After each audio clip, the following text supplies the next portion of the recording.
ಎಲ್ಲರಿಗೂ ಶುಭೋದಯ. ಇಂದಿನ ತರಗತಿಯಲ್ಲಿ ನಾವು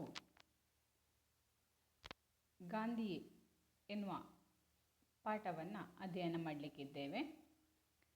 ಹಿಂದಿನ ತರಗತಿಯಲ್ಲಿ ಗಾಂಧಿ ವೈದ್ಯಾಧಿಕಾರಿಗಳ ಬಳಿಗೆ ಬಂದು ತನಗೆ ಕಾಯಿಲೆ ಏನು ನೋಡಿಸ ಅಂತ ಹೇಳ್ತಾನೆ. ತಾಯಿ ಕೂಡ ವೈದ್ಯಾಧಿಕಾರಿಗಳ ಬಳಿಯಲ್ಲಿ ಗೋಗರಿತಾಳೆ. ವೈದ್ಯಾಧಿಕಾರಿಗೆ ತಾಯಿ ಮಗನ ಮೇಲೆ ಕರುಣೆ ಬಂದು ಸರಿ ಬಾ ಅಂತ ಹೇಳ್ತಾರೆ. ನಿನ್ನ ಹೆಸರೇನು ಅಂತ ಕೇಳ್ತಾರೆ. ಈ ಹುಡುಗ ಗಾಂಧಿ ಸ್ವಾಮಿ ಅಂತ ಹೇಳ್ತಾನೆ. ವೈದ್ಯಾಧಿಕಾರಿ ಆಶ್ಚರ್ಯ ಆಗತ್ತೆ. ತನ್ನ ಸಹೋದ್ಯೋಗಿಗಳನ್ನು ಬರಲಿಕ್ಕೆ ಹೇಳ್ತಾನೆ. ನಿಮಗೆ ಈ ಹೆಸರಿಟ್ಟಿರೋದು ಯಾರು ಅಂತ ಕೇಳಿದಾಗ ನನ್ನ ಅಜ್ಜ ಕರಿಸಿದ್ದೇಗೌಡ ಅಂತ ಹೇಳಿದ್ದಾನೆ. ಅವನು ನನಗೆ ಈ ಹೆಸರನ್ನು ಇಟ್ಟಿರುವಂಥದ್ದು ಅಂತ ಹೇಳ್ತಾಳೆ. ತಾಯಿಯ ಬಳಿ ವೈದ್ಯಾಧಿಕಾರಿ ಹೇಳ್ತಾನೆ, ಹಾಗಿದ್ರೆ ನಿನ್ನ ಹೆಸರೇನು ಅಂತ ಹೇಳಿ. ನಿನ್ನ ಹೆಸರೇನು ಅಂತ ಹೇಳಿದಾಗ ತಾಯಿ ನಿಂಗಮ್ಮ ಅಂತ ಹೇಳ್ತಾರೆ. ಅನಂತರ ಈ ಹುಡುಗನನ್ನು ಪರೀಕ್ಷೆ ಮಾಡ್ತಾರೆ. ಪರೀಕ್ಷೆ ಮಾಡಿ ದೊಡ್ಡ ಆಸ್ಪತ್ರೆಗೆ ಕರ್ಕೊಂಡು ಹೋಗಲಿಕ್ಕೆ ಹೇಳ್ತಾನೆ. ಇಲ್ಲಿ ಆಗುವಂತಹ ಕೆಲಸ ಅಲ್ಲ ಅದು. ನಿಮ್ಮ ಹುಡುಗನಿಗೆ ಹೃದಯಕ್ಕೆ ಸಂಬಂಧಪಟ್ಟಿರುವಂತಹ ಕಾಯಿಲೆ ಉಂಟಾಗಿದೆ. ಎಕ್ಸ್ರೇ ಆಗಬೇಕು, ರಕ್ತ ಮೂತ್ರ ಪರೀಕ್ಷೆ ಆಗಬೇಕು. ಇಲ್ಲಿ ಅದನ್ನೆಲ್ಲ ಮಾಡಲಿಕ್ಕೆ ಆಗೋದಿಲ್ಲ. ನೀವು ನಿಮ್ಮ ಹುಡುಗನನ್ನು ಕರ್ಕೊಂಡು ಡಿಸ್ಟ್ರಿಕ್ಟ್ ಆಸ್ಪತ್ರೆಗೆ ಕರ್ಕೊಂಡು ಹೋಗಿ ಅಂತ ಹೇಳ್ತಾನೆ. ಅದಕ್ಕೋಸ್ಕರ ಬೇಕಾದ ವಿಷಯಗಳನ್ನು ತಾನು ಏನೆಲ್ಲ ಪರೀಕ್ಷಿಸಿದೇನೋ ಆ ಎಲ್ಲ ವಿಷಯಗಳನ್ನು ಅಲ್ಲಿ ಬರೆದು ಚೀಟಿಯಲ್ಲಿ ಬರೆದು ಕೊಡ್ತಾರಂತೆ. ಮುಂದಕ್ಕೆ ಮೊಮ್ಮಗನ ಸ್ಥಿತಿ ಚಿಂತಾಜನಕವಾದುದೆಂಬುದನ್ನು ಕರಿಸಿದ್ದೇಗೌಡನಿಗೆ ಯಾರೂ ಹೇಳಿಕೊಡಬೇಕಾಗಿರಲಿಲ್ಲ. ಅವನ ಆಸೆಯ ಕುಡಿ ತನ್ನ ಮಗಳು ನಿಂಗಮ್ಮ ಮತ್ತು ಅವಳ ಮಕ್ಕಳು ಪದ್ದಿ ಮತ್ತು ಗಾಂಧಿ. ಪದ್ದಿ ಎಷ್ಟೇ ಆದರೂ ನೆರೆಮನೆಗೆ ಹೋಗುವ ಹೆಣ್ಣು. ಗಾಂಧಿಯ ಮೇಲೆ ಕರಿಸಿದ್ದೇಗೌಡನಿಗೆ ಎಲ್ಲೂ ಇಲ್ಲದ ಪ್ರೀತಿ. ತನ್ನ ಈ ಮೊಮ್ಮಗನಿಗೆ ಹೆಸರು ಕಟ್ಟಿದ್ದೇ ಒಂದು ಮರೆಯಲಾಗದ ಘಟನೆ. ಕರಿಸಿದ್ದೇಗೌಡನ ಜೀವನದಲ್ಲಿ 15 ವರ್ಷಗಳ ಹಿಂದಿನ ಮಾತು. ಹೊಲವುತ್ತು ಸಾಕಾಗಿ ತಾನು ಮತ್ತು ಅಳಿಯ ಬುಕ್ಕೇಗೌಡ ಹೊತ್ತು ಮುಳುಗಿದ ಮೇಲೆ ಬಂದಾಗ ಮೊರತುಂಬ ಗರಗರನೆ ಉರಿಯುತ್ತಾ ಮೊಮ್ಮಗು ಮಲಗಿತ್ತು.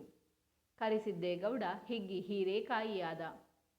ತನ್ನ ಮೊಮ್ಮಗನ ಅಗಲವಾದ ಕಿವಿಗಳನ್ನು ಕಂಡು ಆನಂದಿಸುತ್ತಾ ಜೋಯಿಸರ ಮನೆಗೆ ಹಾರಿದ. ಜೋಯಿಸರು ಮಗು ಬಹು ಪ್ರಶಸ್ತವಾದ ಗಳಿಗೆಯಲ್ಲಿ ಹುಟ್ಟಿದೆ ಎಂದು ಲೆಕ್ಕ ಹಾಕಿ ಹೇಳಿ ಮಗುವಿನ ಕಿವಿ ಅಗಲವಾಗಿರುವುದರಿಂದಲೂ ಮತ್ತು ಕರಿಸಿದ್ದೇಗೌಡ ಬಹಳ ವರ್ಷಗಳ ಹಿಂದೆ ಶಿವಪುರಕ್ಕೆ ಹೋಗಿ ಮಹಾತ್ಮ ಗಾಂಧೀಜಿಯವರನ್ನು ಖುದ್ದಾಗಿ ದರ್ಶನ ಪಡೆದು ಬಂದವನು. ಈ ಸುತ್ತಮುತ್ತಲಿಗೆ ಇವನೊಬ್ಬನೇ ಆದುದರಿಂದ ಮಗುವಿಗೆ ಮಹಾತ್ಮ ಗಾಂಧಿ ಎಂದು ಹೆಸರಿಡಬೇಕೆಂದು ತೀರ್ಮಾನ ಹೇಳಿದರು.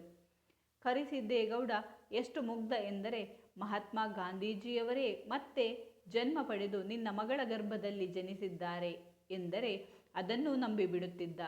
ಸದ್ಯ ಜೋಯಿಸರು ಅಂಥ ಘೋರ ಅಪರಾಧ ಮಾಡಲಿಲ್ಲ. ಕರಿಸಿದ್ದೇಗೌಡನಿಗೆ ತನ್ನ ಮೊಮ್ಮಗನಿಗೆ ಹುಷಾರಿಲ್ಲ ಎನ್ನುವಂಥದ್ದು ಅವನಿಗೆ ಗೊತ್ತಿದೆ. ಮೊಮ್ಮಗನ ಪರಿಸ್ಥಿತಿ ಎಷ್ಟು ಚಿಂತಾಜನಕವಾಗಿದೆ. ಅವನು ಇನ್ನು ಹೆಚ್ಚು ಸಮಯ ಬದುಕಲಿಕ್ಕೆ ಸಾಧ್ಯ ಇಲ್ಲ, ಅಷ್ಟು ಅವನ ದೇಹ ಹದಗೆಟ್ಟು ಹೋಗಿದೆ ಎನ್ನುವಂಥದ್ದನ್ನು ಅವನಿಗೆ ಬೇರೆ ಯಾರು ಹೇಳಬೇಕಾಗಿರಲಿಲ್ಲ. ಅವನಿಗೆ ಗೊತ್ತಾಗ್ತಾ ಇತ್ತಂತೆ. ಆದರೆ ಅವನ ಆಸೆಯ ಕುಡಿ ಅವನಿಗೆ ಅವನ ಮಗಳು ಅಂತ ಹೇಳಿದರೆ ತುಂಬಾ ಇಷ್ಟ. ಆ ಆಸೆಯ ಕುಡಿ ಮಗಳ ಮಕ್ಕಳು ನಿಂಗಮ್ಮ ಮತ್ತು ನಿಂಗಮ್ಮ ತುಂಬ ಇಷ್ಟವಾಗಿರುವಂತಹ ಮಗಳು ಅವಳೊಂದು. ಪದ್ದಿ ಮತ್ತು ಗಾಂಧಿ ಈ ಇಬ್ಬರು ಮಕ್ಕಳು ನಿಂಗಮ್ಮನ ಮಕ್ಕಳು. ಅದು ತುಂಬ ಇಷ್ಟವಾಗಿರುವಂಥವರು.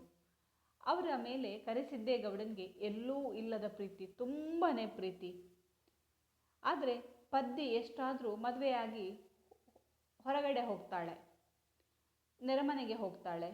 ಆದ ಕಾರಣ ಗಾಂಧಿಯ ಮೇಲೆ ಕರಿಸಿದ್ದೇಗೌಡನಿಗೆ ತುಂಬ ಪ್ರೀತಿ ಇತ್ತಂತೆ. ತನ್ನ ಈ ಮೊಮ್ಮಗನಿಗೆ ಹೆಸರು ಕಟ್ಟಿದ್ದೇ ಒಂದು ಮರೆಯಲಾಗದ ಘಟನೆ ಅಂತ ಹೇಳಿದ್ದಾರೆ. ಮೊಮ್ಮಗನಿಗೆ ಒಂದು ಹೆಸರಿಡಬೇಕು. ಎಂಥ ಹೆಸರಿಡಬೇಕು? ಅದಕ್ಕೆ ಒಂದು ಘಟನೆ ನಡೀತಾ ಇದೆಯಂತೆ. ಆ ಘಟನೆಯನ್ನು ಹೇಳ್ತಾರೆ. ಹೊಲ ಉತ್ತು 15 ವರ್ಷದ ಹಿಂದಿನ ಮಾತು. ಹೊಲ ಉತ್ತು ಸಾಕಾಗಿ ತಾನು ಮತ್ತು ಅಳಿಯ ಬುಕ್ಕೇಗೌಡ ಹೊತ್ತು ಮುಳುಗಿದ ಮೇಲೆ ಬಂದಾಗ ಮೊರ ತುಂಬ ಗರಗರನೆ ಉರಿಯುತ್ತಾ ಮೊಮ್ಮಗು ಮಲಗಿತ್ತು.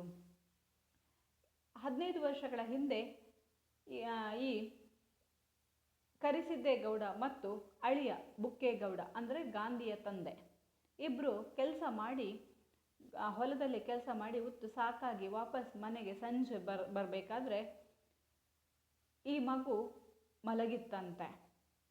ಕರಿಸಿದ್ದೇಗೌಡ ತುಂಬಾ ಖುಷಿಯಾದ. ತನ್ನ ಮೊಮ್ಮಗನನ್ನು ನೋಡ್ತಾನಂತೆ. ಮೊಮ್ಮಗನ ಕಿವಿ ಅಗಲವಾಗಿರುತ್ತಂತೆ. ಆ ಅಗಲವಾಗಿರುವಂತಹ ಕಿವಿಯನ್ನು ಕಂಡು ಆನಂದಿಸುತ್ತಾ ಖುಷಿ ಪಡ್ತಾ ಜೋಯಿಸರ ಬಳಿಗೆ ಹೋಗ್ತಾನಂತೆ. ಜೋಯಿಸರಿಗೆ ಬಳಿಗೆ ಹೋದಾಗ ಜೋಯಿಸರು ಹೇಳ್ತಾರೆ, ಬಹು ಪ್ರಶಸ್ತವಾದ ಒಳ್ಳೆಯ ಗಳಿಗೆಯಲ್ಲಿ ಮಗು ಹುಟ್ಟಿದೆ ಅಂತ ಹೇಳಿ ಲೆಕ್ಕವನ್ನು ಹಾಕಿ ಹೇಳ್ತಾರಂತೆ. ಹಾಗಾಗಿ ಇವನು ಮಗು ಹೇಗಿದೆ ಅಂತ ಕೇಳುವಾಗ ಹೇಳ್ತಾನೆ, ಮಗುವಿನ ಕಿವಿ ಅಗಲವಾಗಿದೆ ಅಂತ ಹೇಳ್ತಾನೆ. ಆದ್ದರಿಂದ ನೀನು ಬಹಳ ವರ್ಷಗಳ ಹಿಂದೆ ಶಿವಪುರಕ್ಕೆ ಹೋಗಿ ಬಂದಿದ್ದೀಯಾ? ಶಿವಪುರದಲ್ಲಿ ಮಹಾತ್ಮ ಗಾಂಧೀಜಿಯವರನ್ನು ಶಿವಪುರಕ್ಕೆ ಹೋಗಿ ಅವರನ್ನು ಸ್ವತಃ ಭೇಟಿಯಾಗಿ ಬಂದಿರುವಂತಹ ಈ ವ್ಯಕ್ತಿ ಅಂತ ಹೇಳಿದರೆ ಈ ಊರಿನಲ್ಲಿ ನೀನೊಬ್ಬನೇ ಇರುವಂಥದ್ದು. ಸುತ್ತಮುತ್ತಲಿಗೆ ಇರುವಂತಹ ವ್ಯಕ್ತಿ ನೀನೊಬ್ಬನೇ ಆಗಿದೆಯಾ? ಆದ ಕಾರಣ ಈ ನಿನ್ನ ಮೊಮ್ಮಗನಿಗೆ ಮಹಾತ್ಮ ಗಾಂಧಿ ಅಂತ ಹೇಳಿ ಹೆಸರಿಡಬಹುದು ಅಂತ ಹೇಳಿ ಅವರ ತೀರ್ಮಾನವನ್ನು ಅವರು ಹೇಳ್ತಾರಂತೆ. ಕರಿಸಿದ್ದೇಗೌಡ ತುಂಬ ಮುಗ್ಧನಾಗಿರುವಂಥವನು, ಹಳ್ಳಿಯ ಒಬ್ಬ ವ್ಯಕ್ತಿ. ಆ ವ್ಯಕ್ತಿಗೆ ಎಷ್ಟು ಹಳ್ಳಿಯವ ಅಂತ ಹೇಳಿದರೆ ಯಾರು ಏನು ಹೇಳಿದರೂ ಅವನು ನಂಬ್ತಾನೆ. ಅಷ್ಟು ಮುಗ್ಧನಾಗಿರುವಂಥ ವ್ಯಕ್ತಿ. ಆದ ಕಾರಣ ಅವನಲ್ಲಿ ನಿನ್ನ ಮಗಳ ಗರ್ಭದಲ್ಲಿ ಮಹಾತ್ಮ ಗಾಂಧೀಜಿಯವರೇ ಮರು ಜನ್ಮವನ್ನು ಪಡೆದು ಬಂದಿದ್ದಾರೆ ಅಂತ ಹೇಳಿದ್ರು ಅವನು ನಂಬ್ತಾ ಇದ್ದಂತೆ. ಅಷ್ಟು ಮುಗ್ಧನಾದಂತಹ ವ್ಯಕ್ತಿ. ಆದರೆ ಜೋಯಿಸರು ಹಾಗೆ ಹೇಳುವಂತಹ ಅಪರಾಧವನ್ನು ಮಾಡಲಿಲ್ಲ ಅಂತ ಹೇಳ್ತಾರೆ.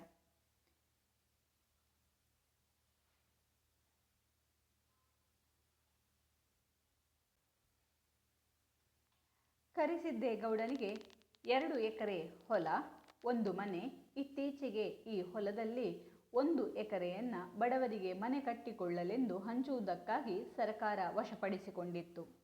ಇದು ಕರಿಸಿದ್ದೇಗೌಡನಿಗೆ ತನ್ನ ಅಳಿಯ ಸತ್ತುದಕ್ಕಿಂತಲೂ ತೀವ್ರ ಚಿಂತೆಗೆ ಗುರಿ ಮಾಡಿತು.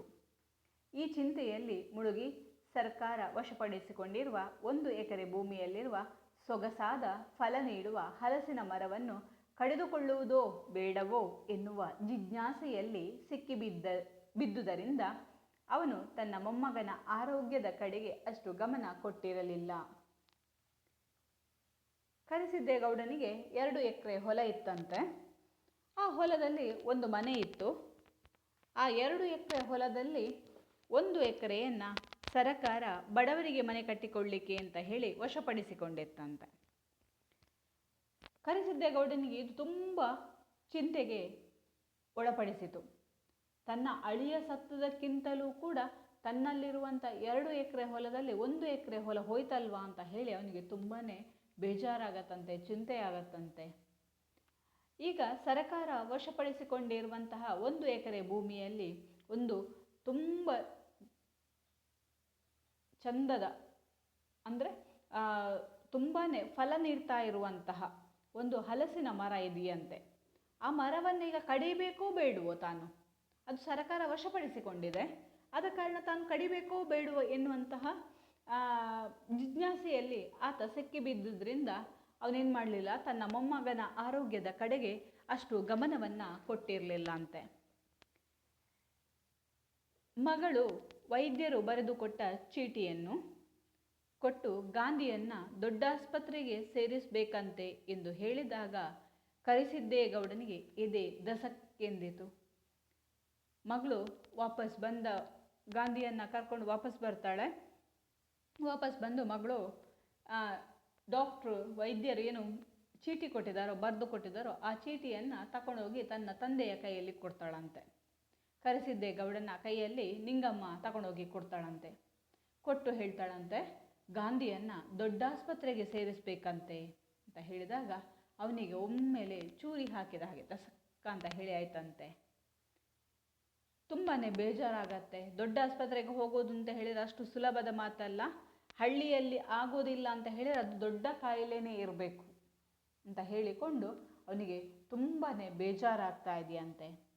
ಮಾರನೆಯ ದಿನವೇ ಇಡೀ ಸಂಸಾರವೇ ಬಸ್ಸಿನಲ್ಲಿ ಅಷ್ಟೋ ಇಷ್ಟೋ ಇದ್ದ ಪುಡಿಗಂಟನ್ನು ತೆಗೆದುಕೊಂಡು ದೊಡ್ಡಾಸ್ಪತ್ರೆ ಇರುವ ತಮ್ಮ ಜಿಲ್ಲಾ ಕೇಂದ್ರಕ್ಕೆ ಪಯಣ ಬೆಳೆಸಿತು. ಮರುದಿವಸವೇ ಏನು ಮಾಡ್ತಾರೆ ಇವರು ಎಲ್ಲರೂ, ಇದ್ದಿರುವಂಥದ್ದು 4 ಜನ ಎಲ್ಲರೂ ಏನು ಮಾಡ್ತಾರೆ, ತಮ್ಮಲ್ಲಿ ಇದ್ದಿರುವಂತಹ ಪುಡಿಗಂಟು ಚಿಲ್ಲರೆ ಹಣ ಎಲ್ಲೆಲ್ಲ ಇಟ್ಟಿದ್ದಾರೋ ಅದನ್ನೆಲ್ಲವನ್ನು ಜೋಡಿಸಿಕೊಂಡು ಒಟ್ಟು ಮಾಡಿಕೊಂಡು ದೊಡ್ಡ ಆಸ್ಪತ್ರೆ ಇರುವಂತಹ ತಮ್ಮ ಜಿಲ್ಲಾ ಕೇಂದ್ರಕ್ಕೆ, ಜಿಲ್ಲಾ ಆಸ್ಪತ್ರೆಗೆ ಇವರು ಏನು ಮಾಡ್ತಾರೆ, ಪಯಣವನ್ನು ಬೆಳೆಸ್ತಾರಂತೆ. ಆಸ್ಪತ್ರೆ ತಲುಪಿದಾಗ ಮಧ್ಯಾಹ್ನವಾಗಿತ್ತು. ಇವರು ಆಸ್ಪತ್ರೆಗೆ ಹೋದಾಗ ಮಧ್ಯಾಹ್ನ ಆಗಿತ್ತು. ಹೊರ ರೋಗಿಗಳನ್ನು ಔಟ್ ಪೇಷಂಟ್ ಪರೀಕ್ಷೆ ಮಾಡುವ ವಿಭಾಗದಲ್ಲಿ ರೋಗಿಗಳ ಹೆಸರು ದಾಖಲು ಮಾಡಿಕೊಂಡು ಚೀಟಿಯನ್ನು ಕೊಟ್ಟು ವೈದ್ಯರ ಬಳಿಗೆ ಕಳಿಸುವ ಗುಮಾಸ್ತರಿಗೆ ತಮ್ಮ ತಾಲೂಕಿನ ಪ್ರಾಥಮಿಕ ಆರೋಗ್ಯ ಕೇಂದ್ರದ ವೈದ್ಯಾಧಿಕಾರಿಗಳು ಕೊಟ್ಟಿದ್ದ ಕಾಗದವನ್ನು ಕೊಟ್ಟಾಗ ಗುಮಾಸ್ತ ಎಲ್ಲವನ್ನು ಓದಿ ರೋಗಿಯ ಹೆಸರನ್ನು 2-3 ಸಾರಿ ಓದಿ ಏನೋ ಅನುಮಾನ ಬಂದವನಂತೆ ಕರಿಸಿದ್ದೇಗೌಡನ ಕಡೆ ನೋಡಿ, ಯಾರನ್ನ ತೋರಿಸೋಕೆ ಕರ್ಕೊಂಡು ಬಂದಿರೋದು ಎಂದು ಕೇಳಿದ. ಕರಿಸಿದ್ದೇಗೌಡ ತನ್ನ ಮೊಮ್ಮಗನನ್ನು ತೋರಿಸಲು, ಹೋಹೋ, ಇವನ ಹೆಸರು ಮಹಂತೇಗೌಡ ಅಂತ ಅಲ್ವೇ? ನಿಮ್ಮ ಡಾಕ್ಟ್ರು ಇವನನ್ನ ಮಹಾತ್ಮ ಗಾಂಧಿ ಅಂತ ಬರೆದು ಬಿಟ್ಟವರಲ್ಲ ಎಂದು ನಕ್ಕ. ಇವರು ದೊಡ್ಡ ಆಸ್ಪತ್ರೆಗೆ ಬಂದಾಗ ಮಧ್ಯಾಹ್ನ ಆಗಿತ್ತು. ಬೆಳಗ್ಗೆನೆ ಹೊರಟಿದ್ದಾರೆ, ಆದರೂ ಅಷ್ಟು ದೂರಕ್ಕೆ ಬರಬೇಕಾದ್ರೆ ಮಧ್ಯಾಹ್ನ ಆಗಿತ್ತು. ಅಲ್ಲಿ ಹೊರ ರೋಗಿಗಳನ್ನು ಔಟ್ ಪೇಷಂಟ್ ಪರೀಕ್ಷೆ ಮಾಡುವಂತಹ ವಿಭಾಗದಲ್ಲಿ ಹೊರಗಿಂದ ಬಂದಿರುವಂಥ ರೋಗಿಗಳನ್ನು ಪರೀಕ್ಷೆ ಮಾಡುವಂತಹ ಒಂದು ಜಾಗ ಇದೆ ಅಂತೆ. ಆ ಜಾಗದಲ್ಲಿ ಈ ರೋಗಿಗಳ ಹೆಸರನ್ನೆಲ್ಲ ಬರ್ಕೊಳ್ತಾ ಇದ್ದಾರೆ, ಪಟ್ಟಿಯನ್ನು ಮಾಡ್ಕೊಳ್ತಾ ಇದ್ದಾರೆ. ಆ ಜಾಗದಲ್ಲಿ ಈ ಡಾಕ್ಟ್ರು ಕೊಟ್ಟಿರುವಂತಹ ಕಾಗದವನ್ನು ಕೊಟ್ಟು ಗುಮಾಸ್ತರಿಗೆ ಕೊಡ್ತಾರಂತೆ. ತಮ್ಮ ತಾಲೂಕಿನ ಪ್ರಾಥಮಿಕ ಆರೋಗ್ಯ ಕೇಂದ್ರದ ವೈದ್ಯಾಧಿಕಾರಿಗಳು ಕೊಟ್ಟಿದ್ದಂತಹ ಕಾಗದವನ್ನು ಅವರ ಕೈಗೆ ಕೊಟ್ಟಾಗ ಗುಮಾಸ್ತ ಏನು ಮಾಡ್ತಾನೆ, ಅಲ್ಲಿದ್ದಿರುವಂಥ ವ್ಯಕ್ತಿ ಅದನ್ನೆಲ್ಲವನ್ನು ಓದ್ತಾನಂತೆ. ಈಗ ರೋಗಿಯ ಹೆಸರನ್ನು ಅವನನ್ನು ಆಸ್ಪತ್ರೆಗೆ ಸೇರಿಸಿಕೊಡ್ಬೇಕು, ಅದಕ್ಕೋಸ್ಕರ ಏನು ಮಾಡ್ತಾರೆ, ಅವನ ಹೆಸರನ್ನು ಓದಬೇಕು. ಅವನ ಹೆಸರನ್ನು ಓದುವಾಗ ಇಲ್ಲಿ ಬರೆದಿದ್ದಾರೆ ಮಹಾತ್ಮ ಗಾಂಧಿ ಅಂತ ಹೇಳಿ. ಆದರೆ ಅವನಿಗೇನಾಗತ್ತೆ, ಮಹಾತ್ಮ ಗಾಂಧಿ ಅಂತ ಹೇಳಿ ಯಾರಾದರೂ ಹೆಸರಿಡ್ತಾರಾ? ಇಲ್ಲ, ಇರಲಿಕ್ಕಿಲ್ಲ. ಅದೇನೋ ತಪ್ಪಾಗಿರಬೇಕು ಅವರು ಬರೆಯುವಾಗ, ಅಥವಾ ಇವನು ಹೇಳಿದ್ದು ಅವರು ಕೇಳಿದಾಗ ಏನೋ ತಪ್ಪಾಗಿರಬೇಕು, ಮಹಂತೇಗೌಡ ಆಗಿರಬೇಕು ಅಂತ ಹೇಳಿ ಆಚೆ ಹೌದೋ ಅಲ್ವೋ, ಸರಿಯೋ ತಪ್ಪೋ, ಯಾರಿರು ಇರ್ಬೋದು ಅಂತ ಹೇಳಿ ಮತ್ತೆ ಗಾಂಧಿಯ ಅಜ್ಜನ ಕಡೆಗೆ ನೋಡ್ತಾನಂತೆ. ಗಾಂಧಿಯ ಅಜ್ಜನ ಕಡೆಗೆ ನೋಡಿ, ಯಾರನ್ನ ತೋರಿಸ್ಲಿಕ್ಕೆ ನೀವು ಕರ್ಕೊಂಡು ಬಂದಿರುವಂಥದ್ದು ಅಂತ ಕೇಳಿದಾಗ ಅಜ್ಜ ಏನು ಮಾಡ್ತಾನೆ, ಕರಿಸಿದ್ದೇಗೌಡ ಗಾಂಧಿಯನ್ನು ತೋರಿಸ್ತಾನಂತೆ. ಗಾಂಧಿಯನ್ನು ತೋರಿಸಿದಾಗ, ಓಹೋ, ಇವನ ಹೆಸರು ಮಹಂತೇಗೌಡ ಅಲ್ವಾ? ನಿಮ್ಮ ಡಾಕ್ಟ್ರು ಇಲ್ಲಿ ತಪ್ಪಾಗಿ ಬರೆದಿದ್ದಾರೆ, ಮಹಾತ್ಮ ಗಾಂಧಿ ಅಂತ ಬರೆದಿದ್ದಾರೆ ಅಂತ ಹೇಳಿಕೊಂಡು ನಗ್ತಾನಂತೆ. ಕರಿಸಿದ್ದೇಗೌಡ, ಬರೆದಿರೋದು ಸರಿಯಾಗಿ ಆದೆ ಸ್ವಾಮಿ. ಅವಾಗೇನು ಹೇಳ್ತಾನೆ, ಇವನು ಮಹಂತೇಗೌಡ ಅಂತ ಹೇಳಿ ಬರೆದಿದ್ದಾರೆ, ನಿಮ್ಮ ಡಾಕ್ಟ್ರು ಬರೆಯುವಾಗ ಏನೋ ತಪ್ಪಾಗಿದೆ, ಮಹಾತ್ಮ ಗಾಂಧಿ ಅಂತ ಬರೆದು ಬಿಟ್ಟಿದ್ದಾರೆ, ಮಹಂತೇಗೌಡ ಅಂತ ಹೇಳಿ ಬರೆಯುವ ಬದಲು ಅಂತ ಹೇಳಿದಾಗ ಕರಿಸಿದ್ದೇಗೌಡ, ಅಲ್ಲ, ನನ್ನ ಮೊಮ್ಮಗನ ಹೆಸರು ಏನು, ಮಹಾತ್ಮ ಗಾಂಧಿನೇ, ಇವನ ಹೆಸರು ಮಹಾತ್ಮ ಗಾಂಧಿ ಅಂತಲೇ ಎಂದ. ಗುಮಾಸ್ತ ಬಿಟ್ಟ ಬಾಯಿ ಬಿಟ್ಟು ಮಹಾತ್ಮ ಗಾಂಧಿಯನ್ನು ನೋಡಿದ. ಸರಿಯಪ್ಪ, ತಗೋ ಚೀಟಿ ಎಂದವನೇ ಹಳೆಯ ಕಾಗದದ ಜೊತೆಗೆ ಹೊಸ ಚೀಟಿಯನ್ನು ಕೊಟ್ಟು ಆ ಕಡೆ ಹೋಗು ಅಂತ ಹೇಳಿ ತೋರಿಸ್ತಾನಂತೆ. ಈ ಕರಿಸಿದ್ದೇಗೌಡ, ಇವನ ಹೆಸರು ನಿಜವಾಗಿಯೂ ಮಹಾತ್ಮ ಗಾಂಧಿ ಅಂತಲೇ ಹೇಳಿ ಡಾಕ್ಟ್ರು ಬರೆದದ್ದು ತಪ್ಪಲ್ಲ, ಸರಿಯಾಗಿಯೇ ಬರೆದಿದ್ದಾರೆ ಅಂತ ಹೇಳಿದಾಗ ಗುಮಾಸ್ತನಿಗೆ ಏನು ಮಾಡಬೇಕು ಅಂತ ಹೇಳಿ ಗೊತ್ತಾಗಲಿಲ್ಲ. ಇವನ ಹೆಸರು ಮಹಾತ್ಮ ಗಾಂಧಿ ಅಂತ ಯಾರಾದರೂ ಹೆಸರು ಇಡ್ತಾರಾ? ಇವನಿಗೆ ಹೆಸರು ಮಹಾತ್ಮ ಗಾಂಧಿ ಅಂತ ಇಟ್ಟಿದ್ದಾರಲ್ಲ ಅಂತ ಹೇಳಿಕೊಂಡು ಅವನು ಬಿಟ್ಟ ಬಾಯಿಯನ್ನು ಬಿಟ್ಟು ಹಾಗೆ ಹಾ ಮಾಡಿ ನೋಡ್ತಾನಂತೆ. ಸರಿಯಪ್ಪ, ಆಯಿತು ಸರಿ, ನನಗೆ ನಿನ್ನ ಹೆಸರು ಹಾಗೆ ಅಂತ ಹೇಳಿದರೆ ನನಗೇನು, ಆಯಿತು ಸರಿ ಅಂತ ಹೇಳಿ ಇವನು 1-2 ಚೀಟಿಯನ್ನು ವಾಪಸ್ ಅದಕ್ಕೆ ಸೇರಿಸಿ ಈ ಚೀಟಿಯನ್ನು ಕೊಟ್ಟು ಆ ಕಡೆಗೆ ಹೋಗು ನೋಡು, ಅಲ್ಲಿ ಹೋಗಬೇಕು ಅಂತ ಹೇಳ್ತಾರೆ. ಅಲ್ಲೊಬ್ಬ ಇವರು ಕೊಟ್ಟ ಕಾಗದಗಳನ್ನು ಮತ್ತು ಇನ್ನು ಅನೇಕ ಹೊರ ರೋಗಿಗಳು ಕೊಟ್ಟ ಕಾಗದಗಳನ್ನು ತೆಗೆದುಕೊಂಡು ಒಳಗೆ ಹೋಗಿ ಒಂದು ದೊಡ್ಡ ಮೇಜಿನ ಸುತ್ತ ಕುರ್ಚಿಗಳಲ್ಲಿ ಕುಳಿತಿದ್ದ ವೈದ್ಯರ ಗುಂಪಿನ ಮುಂದೆ ಇಟ್ಟು ಬಂದ. ಅವನೇನು ಮಾಡ್ತಾನೆ, ಇಲ್ಲಿಂದ ಹೋಗಿ ತಗೊಳ್ತಾನೆ. ಅಲ್ಲಿ ಒಬ್ಬ ಇರ್ತಾನೆ. ಅವನು ತಗೊಂಡವನು ಇವರು ಕೊಟ್ಟಿರುವಂತಹ ಕಾಗದಗಳನ್ನು ಇಲ್ಲಿ ಯಾರೆಲ್ಲ ಇರ್ತಾರೋ ಅವರೆಲ್ಲ ಕೈಯಿಂದ ಕಾಗದಗಳನ್ನು ತಗೊಂಡು ಒಳಗೆ ಹೋಗ್ತಾನಂತೆ. ಒಂದು ಕೋಣೆಯಲ್ಲಿ ಒಳಗೆ ವೈದ್ಯಾಧಿಕಾರಿಗಳ ಒಂದು ಗುಂಪು ಕೂತಿದೆಯಂತೆ. ಆ ಗುಂಪಿನ ಮುಂದೆ ದೊಡ್ಡ ಮೇಜಿದೆ. ಆ ಮೇಜಿನ ನಡುವಲ್ಲಿ ಇಟ್ಟು ಬರ್ತಾನಂತೆ. ಮಹಾತ್ಮ ಗಾಂಧಿ ಸರದಿ ಬಂದಾಗ ವೈದ್ಯರ ಗುಂಪು ಗಹಗಹಿಸಿತು. ಮಹಾತ್ಮ ಗಾಂಧಿ, ಅಯ್ಯೋ ಇದರಿಂದ ಮಹಾತ್ಮ ಗಾಂಧಿ ಯಾರಪ್ಪ, ಇದು ಮಹಾತ್ಮ ಗಾಂಧಿ ಅಂತ ಹೇಳಿ ಎಲ್ಲರೂ ನಗಾಡ್ತಾರಂತೆ. ಜೋರಾಗಿ ಕೂಗಿ ಕರೀತಾರಂತೆ, ಯಾರಪ್ಪ ಅದು ಮಹಾತ್ಮ ಗಾಂಧಿ ಅಂತ ಹೇಳುವವರು? ಯಾರಿದ್ದೀರಿ ಮಹಾತ್ಮ ಗಾಂಧಿ ಅಂತ ಹೇಳಿ? ತಪ್ಪಾಗಿ ಬರೆದಿದ್ದಾರೋ ಸರಿಯಾಗಿ ಬರೆದಿದ್ದಾರೋ ಅಂತ ಹೇಳಿ ಇವರಿಗೂ ಗೊತ್ತಿರೋದಿಲ್ಲ.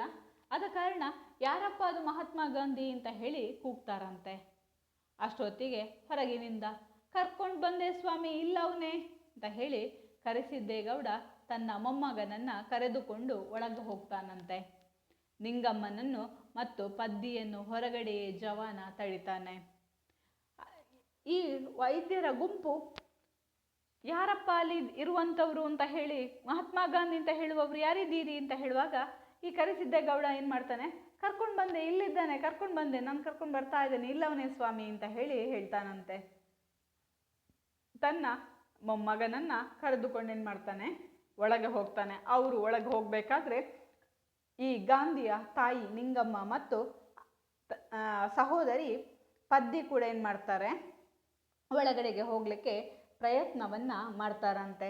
ಆ ಪ್ರಯತ್ನವನ್ನು ಮಾಡಿದಾಗ ಏನಾಗತ್ತೆ, ಅಲ್ಲಿರುವಂತಹ ಜವಾನ ಯಾರಿದ್ದಾನೆ ಅವನೇನು ಮಾಡ್ತಾನೆ, ಒಳಗೆ ಹೋಗ್ಲಿಕ್ಕಿಲ್ಲ, ಇಬ್ಬರು ಮಾತ್ರ ಒಳಗೆ ಹೋದರೆ ಸಾಕು, ನೀವು ಉಳಿದವರು ಒಳಗೆ ಹೋಗೋದು ಬೇಡ ಅಂತ ಹೇಳಿ ಅವನಲ್ಲೇ ಅವರನ್ನು ಹೊರಗಿಂದನೇ ತಡಿತಾನಂತೆ. ಧನ್ಯವಾದಗಳು.